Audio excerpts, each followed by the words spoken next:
On Monday, on the Part-Time YouTuber Academy, also known as PTYA, Ali talked about getting people interested in your channel and how to get them to stay once they clicked on your videos. On Tuesday, Elizabeth, another member of Ali's staff, talked about branding and creating your own personal style or vibe. I really like Elizabeth. I find that her style, her approach, the way she comes across on video, the way she interacts with the students is really wonderful. It's very honest and sincere, and you can see her personality really shine through. I think she's going to do great things on YouTube or in anything else she wants to do in life. Hopefully, I'll come across as good, but I'm not sweet like Elizabeth is, so probably not. Our guest lecturer was a lady who created Nest Labs. She talked about how to create a platform and a community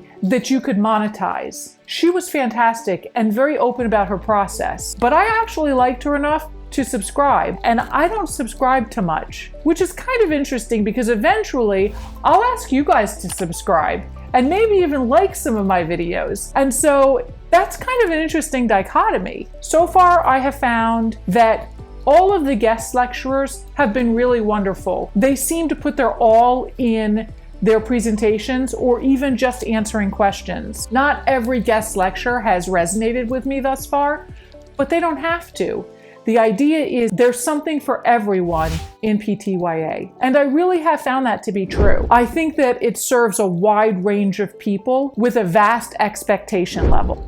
On Thanksgiving Day, at least those for us here in the US, Ali did a presentation on systemizing and scaling. I had that on while I was cooking, and to be quite honest with you, I really didn't get into listening to the whole thing because I was trying to make sure that my ham was cooked, my turkey didn't burn, and my baked ziti came out on time. We also had our house party today. Because it was a holiday, we had a much smaller showing of the people who are usually there. I personally found that to be the most helpful house party we've had thus far. We could really get into talking about some things that we were having issues with, giving each other a little bit of advice, even if it was newbie advice, and just showing some support to one another, helping us through the process as we moved along. This week I started scripting videos a little bit more, even though I'm not really good at reading from a script or remembering word for word what I wrote down, but at least it gives me an idea of what I might want to say.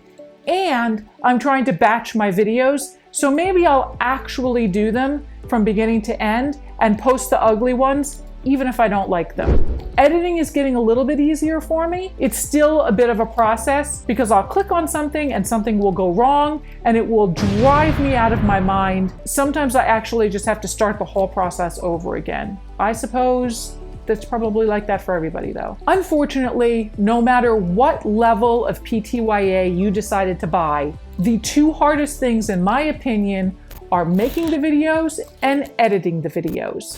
While you can outsource your editing, if you eventually get to the place where you have enough money to do so, or maybe you have enough money right now, nobody can make the videos except for you. And that means you just have to do it, which is what Ali has been saying all the way along during this course.